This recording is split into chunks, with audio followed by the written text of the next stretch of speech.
Hey, it is time for the reviewer of the week, and this one comes from Doula Loretta, and she says, as a labor/birth doula, I'm always looking for fun resources for my clients. I really enjoy all the topics discussed on this podcast.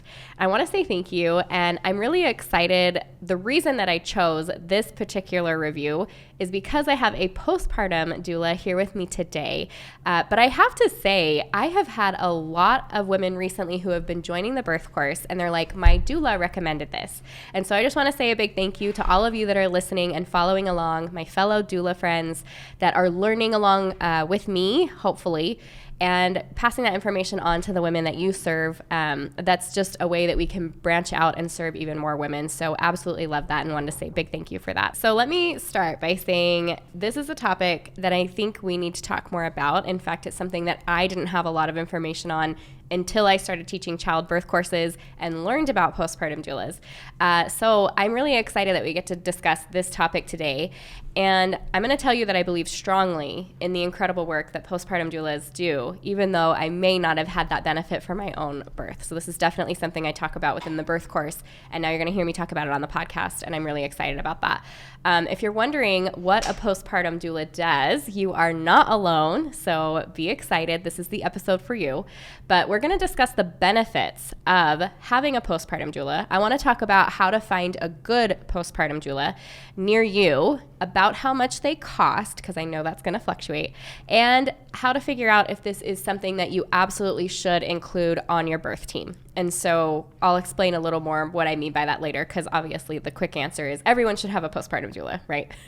But I do think if you're like weighing options between a couple of things, and finances are a thing, and you're wondering about how you're going to do postpartum because you know you've had prenatal depression or some things like that, some factors like that, maybe we can kind of bring it in a little bit closer to figure out what's going to be best for your particular situation. But I want to take a moment and introduce, or have Sariah introduce herself. So thank you so much for being here with me today. I do want to give you a moment to kind of tell me about yourself, tell me about your family, how you got into postpartum work, all of that. Okay, perfect. So let's see. I am originally from Southern Utah. I moved to Northern Utah to go to school. That's where I met my husband, and have stayed up here ever since. We have 3 amazing children, 7, 5, and 3. So I can relate to this gap. It's very busy, always.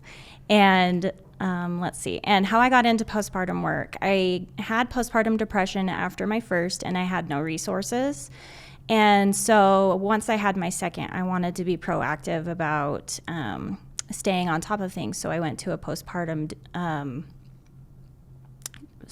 depression, anxiety, whatever, support group. And one of the ladies there that started the group was a postpartum doula. And I was like, tell me about this magic. Like, what is it that you do? And she was like, everyone who has a baby, all of the people want to hold the babies, but nobody wants to hold the moms, and I hold the moms. And I was like, that is beautiful, and I want to do that. Like, and my nature is just to be a server. I love to serve people. I love to take care of people. And having needed that support in my own life, I wanted to give that to other people too. And so that's kind of how that started. I found a course and got talked into it, even though I wasn't planning on doing it until my children were a little older.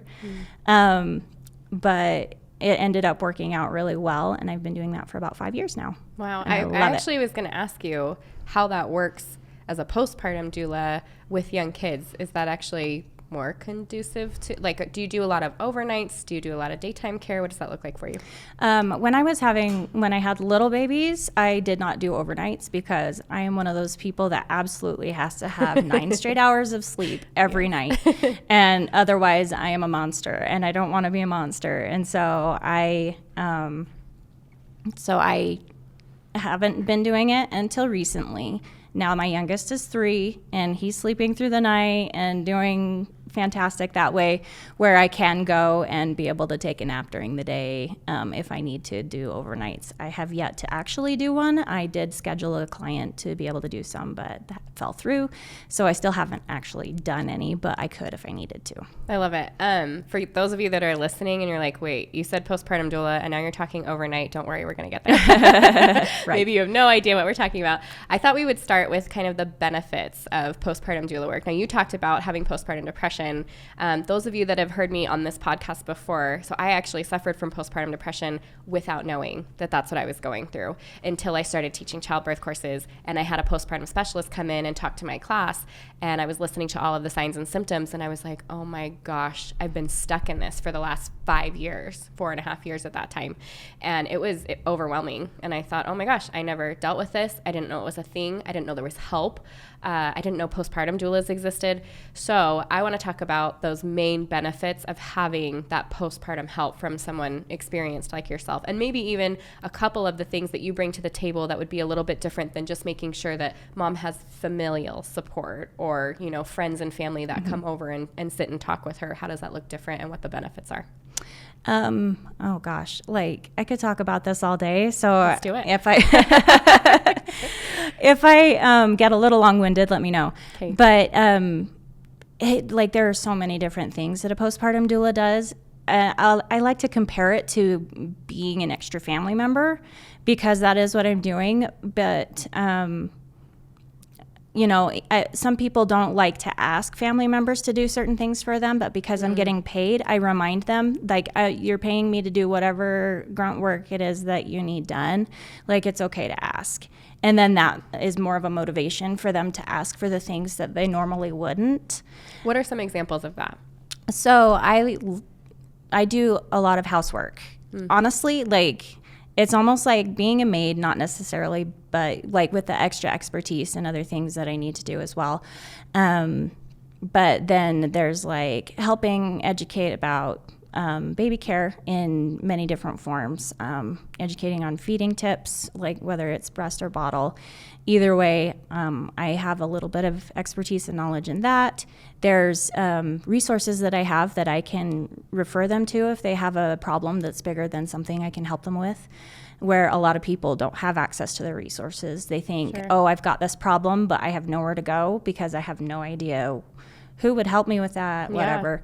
A lot of times I'm just the shoulder to cry on or the listening ear when they're struggling and nobody else will listen or whatever. They feel overwhelmed because nobody's, like their kids are crazy and they can't do anything about it. And, like just a little bit of everything that way. Meal prep, giving tips on how to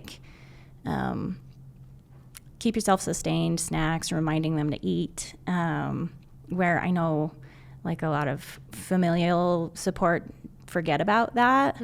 But even and especially breastfeeding moms need to eat very regularly after they have a baby. But even if they're not breastfeeding, they're still recovering from birth, and they absolutely need nourishment to be able to physically recover.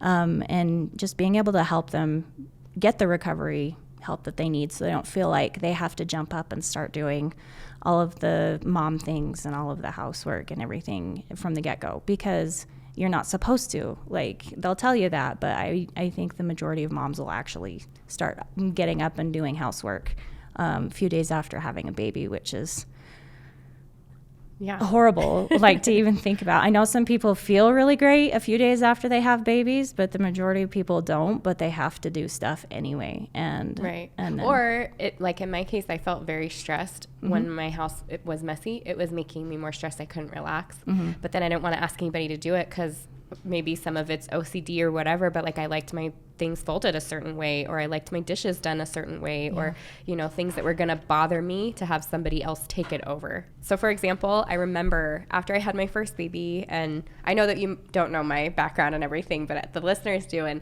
I had a cesarean birth, and so I needed help sitting up. I needed pain medication. Nursing my baby was difficult. It was difficult because he was having some issues on top of I'm just trying to not hurt myself while I nurse my baby. But I remember my in-laws came over, And they were great. My mother-in-law was somebody who, you know, I'm bringing food and I'm going to help in any way I can, and I'll hold the baby, or I'll do laundry, whatever you want. But I remember it was little things, like they came over and my nightstand was a mess, and that was stressing me out that they were in my room and my nightstand was a mess. And I'm not going to pretend my house is super clean by any means, and I have 3 kids of my own, so it's not that, but it was a stressor for me. And it was little things, like my dresser drawers were, like, a couple of them were ajar, and I was just like, oh my gosh, like, Michael, close the drawers. And I remember him and my father-in-law looking at me like, is she serious? And, you know, and so he went and, like, closed the drawers and kind of smiled at me like, what was that about, you know? But it's those little things that I think of, like, oh my gosh, if somebody could have come in and not just held my baby, but also held my baby, and kind of like, oh, let me tidy up your nightstand, and your family's coming over, and let me make sure that your towels are put away and your drawers are shut. Like, is that silly, or is that totally realistic? Not at all. I mean, it's whatever, like, basically what my goal is to make sure that the mom is taken care of mentally and physically, emotionally, everything, like, so that she is taken care of, that she is getting her needs met. And if that means closing the drawers, that means closing the drawers. It's fine. I've changed sheets. I've cleaned up bedrooms. Like, it's not, there's, you know, the sky's the limit almost on the things that you can help with. Back to that servant But work. Because it just makes her feel so much better to have that done, I am absolutely happy to do it. Yeah. I mean, you know, there are limits to the things that I will do. But there are some things where I'll be like, I'm sure that having that taken care of would just take so much stress off of her that she's not going to be freaking out, and that will kind of give her some peace of mind for the rest of the day or whatever, that the dishes are done or the laundry is at least going, so that they have some clean clothes going on or whatever. And I know a lot of people are like, well, oh, my husband can do that. But when you have a new baby, husbands can, or partners even, you know, I don't want to be discriminatory, but they can get overwhelmed too and be exhausted. You know, they'll probably be working all day and then come home and have to deal with baby and maybe other kids too, and they're exhausted too, and they just want to rest too. Yeah. And so, like, having that extra help is nice so that they can have rest as well as the mom. Yeah. And for that bonding time, right? Just as like a doula does, because you're also a birth doula. Right. So it's the same thing, right? Like, you want to take care of the little things so that the family really gets to bond and enjoy that time together instead of being, like, stressed and on edge. And my husband has actually been on the podcast, and he talked about, he went through postpartum depression, which we don't talk about a lot, you know, but there is, because there's so much weight on them. And then to not hear about it, I mean, I didn't hear about it until we were doing the podcast, like, a couple months ago. And I'm like, oh, you went through postpartum depression. Like, let's talk about this. Like, you need to share this with other people. And how did you get through it? So I love that you brought that up, because it's an entire family change, and the dynamic, especially from going 2 to none, you know, and of course, every time you add a child, but 2, like, coming from none and then going to 1 is like, oh, like, you can talk about it and learn about it all you want. It is different once you're doing it. Absolutely. So I love that you shared that. I do want to get into a little bit about, how would someone find someone like you? How would you find a postpartum doula? That is a good question. A lot of my business is word of mouth. So you can ask on, like, local mom groups if there's anybody that they know about, or there's websites like doulamatch.net is I don't remember if it's national or if it's worldwide, but that is a really good place. And you can type in postpartum doula specifically, and it'll bring up the ones that are registered near you with the website. In Utah, the UDA website also has a good amount of people registered on there, and you can look up there. Or you can do a local search on Google or whatever and just be like, postpartum doulas near me. Yeah. I can't guarantee that that's going to be a really great way of finding somebody. Like I said, it's mostly word of mouth, but you can usually find somebody really good around you just by asking either local birth forums on Facebook or whatever. There's lots of different ways of finding people. You just kind of have to be creative in the ways you look sometimes. Okay. And then tell me a little bit about, these are some of my questions, my curiosity, like how do you vet somebody? How do you know that this person is going to be an excellent postpartum doula? I have heard of a couple of times where it's like, oh, I hired this postpartum doula and like she fell through or it didn't help me with this. And I remember thinking, well, I know that there's like trainings for birth doula. And you mentioned taking a training. So tell me a little bit about that. What are some skills that you're looking for when you are looking to hire a postpartum doula? That's kind of a hard question just because every training is actually really different. And so it's hard to find somebody that you like. Basically, the only thing I'm going to say is that you just find somebody that you mesh with. Okay. Like so emotionally. Similar to birth doula. Yeah, you basically. Need someone that you're comfortable in your space. Absolutely. Okay. Because that's, if you're uncomfortable with so-and-so doing your dishes, you're just not going to be comfortable with that. Or if you're uncomfortable with so-and-so changing your baby's diaper, or taking care of your older kids, whatever it is that you're looking for them to do, if you're uncomfortable with them doing it, you're not going to get relaxed. It's not going to be worth what you're going to pay them. So absolutely, it's just finding somebody that you mesh with.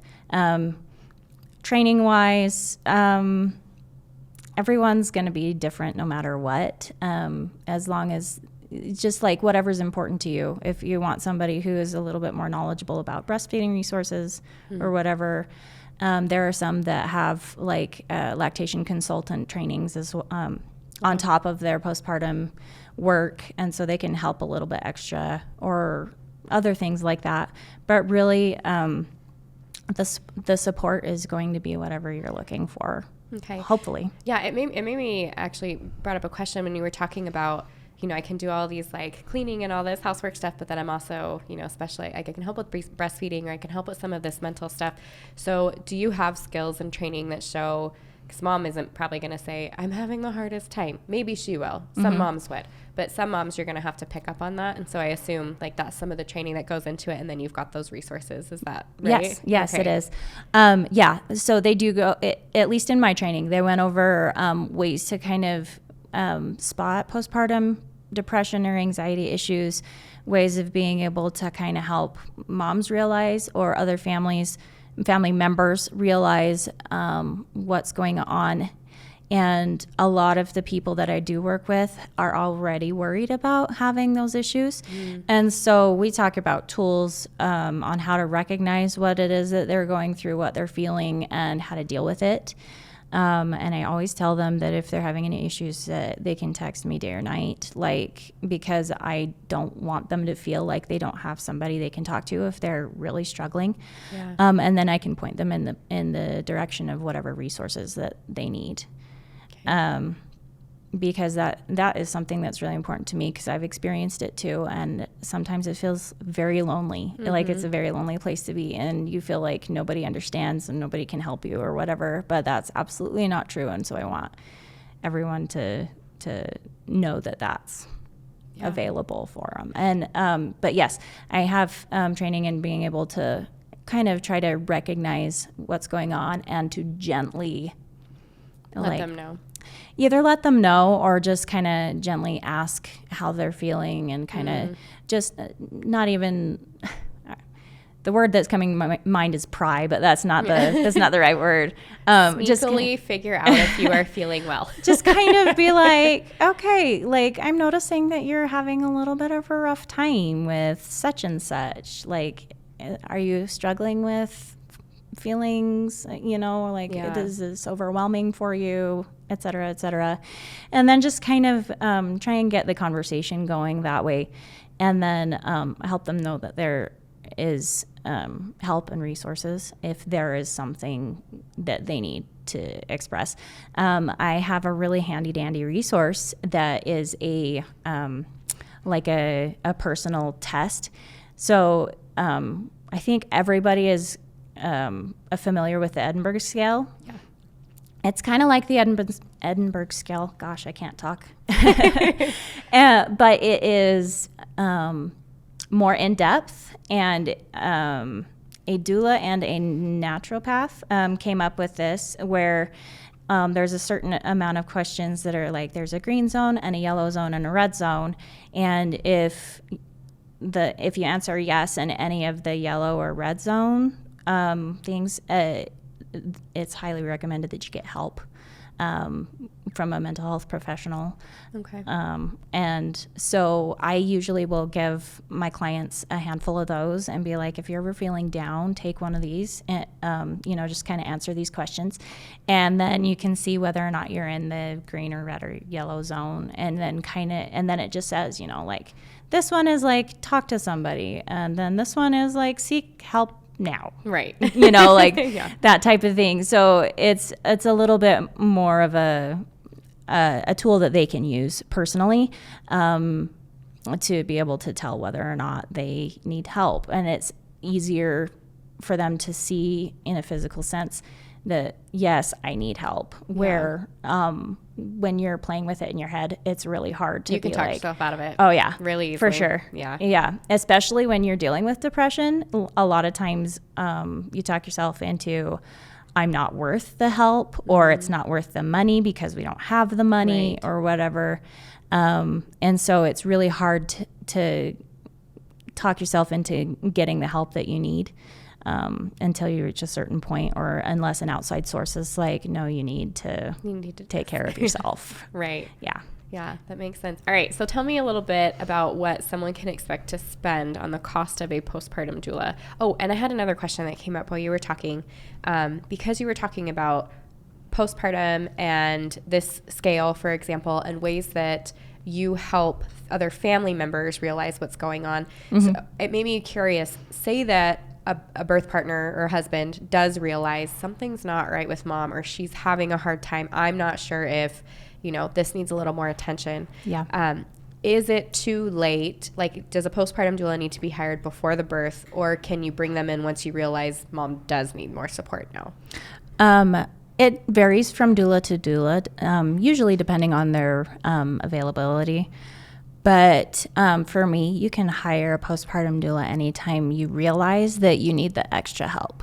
Okay. And there are some doulas who will be like, I don't help past 3 months postpartum or whatever, because they're so busy. Sure. They're just like, immediate postpartum. After that, get like a nanny or something if you need the extra help in the house. I know that moms usually need extra help for a long time after that, and so I'm willing to do it up to a year postpartum. Wow. Oddly enough, the statistic is that the majority of suicides that happen in postpartum women is usually 9 to 12 months postpartum. Wow. When everyone thinks that they should have everything figured out already, but it's not easy, Right. And so I don't want anyone to feel like they don't have the help that they need and feel so overwhelmed that they get to that point. So I'm available for a little bit longer than I didn't realize some people. You could have them that far out. That's amazing. You can. And like I said, it depends on from doula to doula, what they're willing to do, what their availability is, etc. So yeah. Like I said, it's totally different depending on who it is you're looking for. Okay. So as far as, because I'm wondering about as far as finances, it's like I know it's kind of an hourly thing, or at least I think it's an hourly thing that I've seen, but I also see like you have packages, and not you specifically, but I've seen like postpartum doulas that have packages like this many hours and it's this much per month or this much per week. So what does that look like for moms? Yeah. So this is also something that just varies so much. You're going to look at spending $25 an hour minimum for a minimum of 3 hours for pretty much every postpartum doula you're going to find. Most of them will be more than that, right around $35 or $40, and expect to pay more per hour if you're doing overnights. Sure. I think pretty Fair much enough. Everyone raises their rates if you're asking for overnights, but Yeah. sometimes it's totally necessary and totally worth it. So like, don't like scrimp on the cost just because you're worried about spending 10 extra bucks an hour. Because if you need it, you need it. And taking care of yourself should be an absolute first priority. Yeah. So anyway, There are some people that have packages. I personally do have packages, but the majority of the time I get hired for hourly. And currently my rate is $25 an hour. If I get busier, I'll raise it. But for now, that's what I end up doing for 3 to 5 hours at a time. Okay. So, yeah. That's awesome. All right. I want to move into how do I know if I am someone who should have a postpartum doula, other than the blanket, everyone should probably have a postpartum doula, period. Absolutely. I so wish that insurance would cover it, because it would be so amazing for everyone to have access to that support that they need. Although there are so many people that actually really don't want the service, which has really surprised me so much. That is surprising. Do you feel like that might be some people that need it, that are saying they don't want it? Well, it's mostly like friends that I've talked to who are like, I'm too OCD about XYZ, and so I just would rather do it myself. But I'm like, well, okay, I guess that's your opinion, and that's what you get to choose. But a lot of people will say that they think it's a really great idea, but they don't do it for, one reason or another. Most of the time it's money. Sure. But which I can understand that. It gets expensive. Yeah.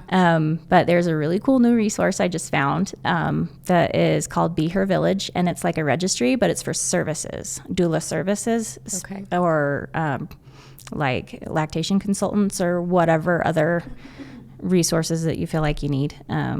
And I really love that. I want to connect with the lady who started that and kind of get more into that, because I think that's a really great idea. Yeah. I think something that I've definitely talked about on here, but that is really important to note, is this mom has her baby and nobody sees her until 6 weeks. No medical person, nobody who can catch some of these things, right? Unless you have a birth doula that is coming and seeing you postpartum, unless you have a postpartum doula, unless you've taken maybe a good birth class and you have some resources. Right. But still, the hands-on support that a mom does not receive here in the United States is huge. So when we're talking about catching these things and early on, I mean, some of them are medical, like hemorrhaging or, serious medical, physical issues that bring back mom into the hospital.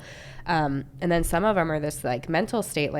I couldn't believe that. And because I had a cesarean birth, I was in the hospital for 3 days, right, before they let me go.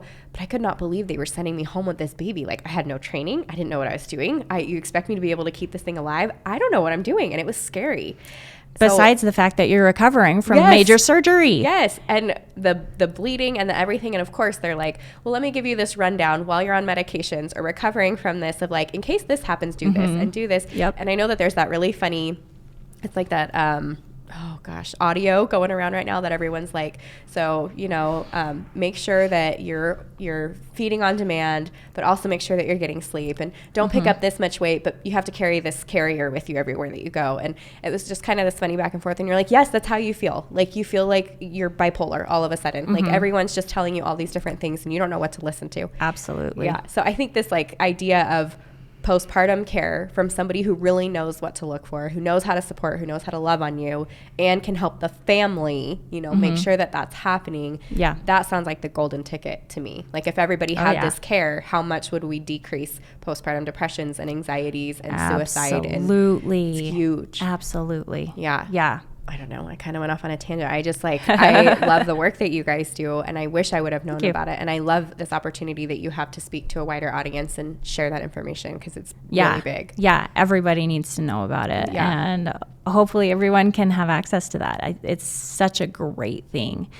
I ended up having to get one, or not having to, actually hiring a postpartum doula with my last one, because I knew that I had previous issues with postpartum depression and anxiety, and it was super helpful.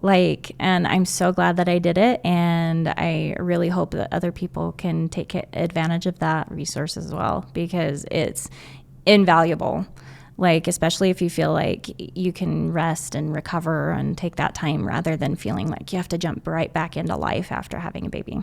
Yeah. Will you maybe just for a moment speak to the contrast for yourself, maybe not having one, needing some extra support, and then what it was like for you to have one? What was different about it? What was better about it? Sorry to put you on the spot. Yeah. No, it's good. I'm trying to figure out how to say it in a smaller segment than just explaining everything. Right. So no, like it was like I had really great help from like my mother-in-law and my mom. My mom lives far enough away that she couldn't come for a super long time. But she came and helped for like a week or two for each baby. And then after that, I was kind of on my own. My mother-in-law would come and help whenever she needed to or whenever I'd ask her to. But it was harder to be like, I really need somebody to come watch the baby and so I can sleep. And there were some times where I was like texting all of my friends being like, can somebody please come so I can take a nap because I'm exhausted or whatever. And just nobody wants to, nobody can because life is busy and crazy and whatever. And so for me, having that postpartum doula come in and be like, okay, I have this set time.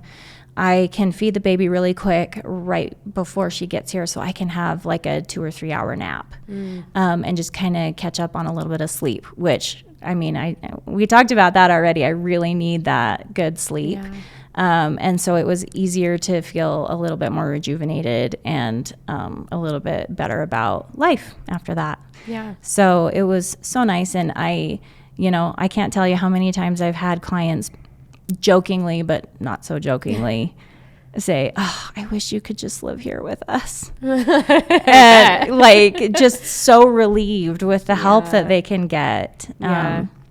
That makes a lot of sense to me. Yeah. A lot. Yeah. That I absolutely, same thing. I wish I would have known. And kind of like we were talking about, even this is something that maybe I haven't talked about enough on here, but I know this is kind of like the idea that's floating around right now, and that's behind the finances of taking care of ourselves during pregnancy and during postpartum, and the idea that I've heard a lot, or the thing that I loved, that I felt like I needed to hear, was like, you spend how much on a wedding, right? And how much time, effort, energy, finances do we put into having babies, which is just as, if not much more, a life-changing event.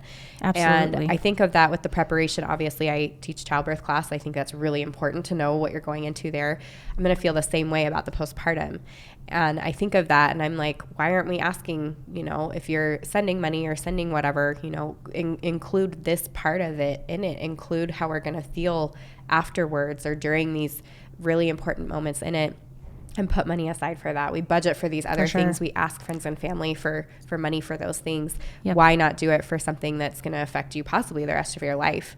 And I think that's a big deal. I think that's something that every mom should consider as we're going into, there's not enough support. Yeah. And if we have an opportunity to find it, that we should have budgeted money for it if possible. Absolutely. Before you leave here, you had talked about doing a stillbirth certification. And I have to tell you, I love that there are women out there that can support for this, because this is one of those things that I feel like slips through the crack. We deal with moms that have babies. We deal with moms who have miscarriages earlier on. Stillbirth obviously can happen at any time, miscarriage, stillbirth. But the support that is involved with that, I feel, is like none. We don't really talk about it. Yeah, absolutely. There's no support. So will you take a little time and talk about stillbirth and what you do and what you're looking to do? Yeah, so the agency that I'm certifying through is called Stillbirth Day. But it's kind of a misnomer because it's for all infant and pregnancy loss, including miscarriage as well.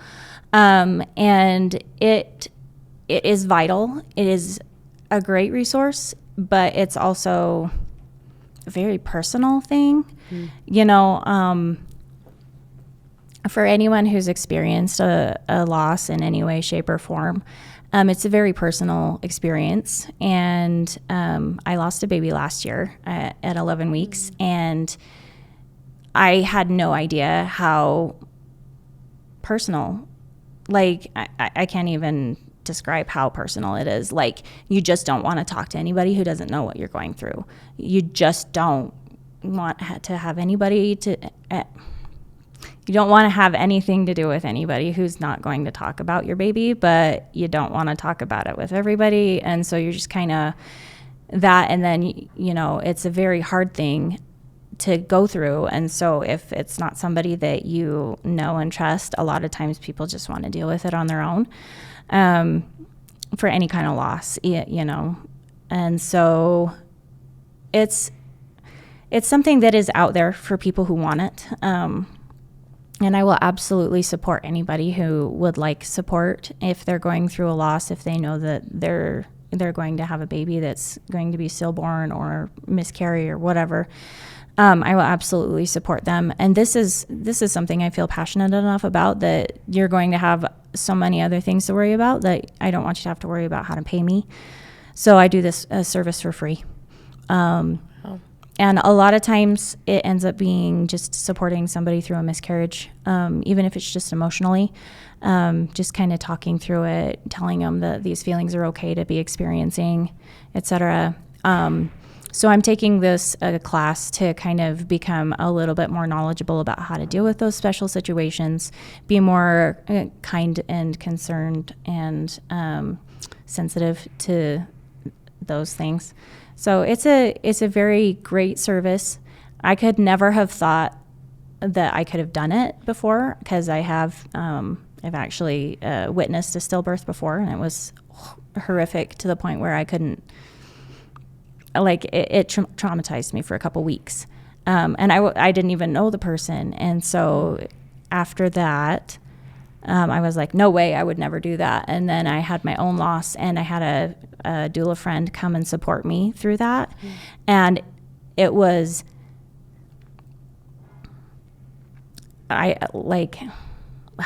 what's the word? It was invaluable. Her support, having her there, because I knew she had had a couple losses of her own. And so she knew what I was going through.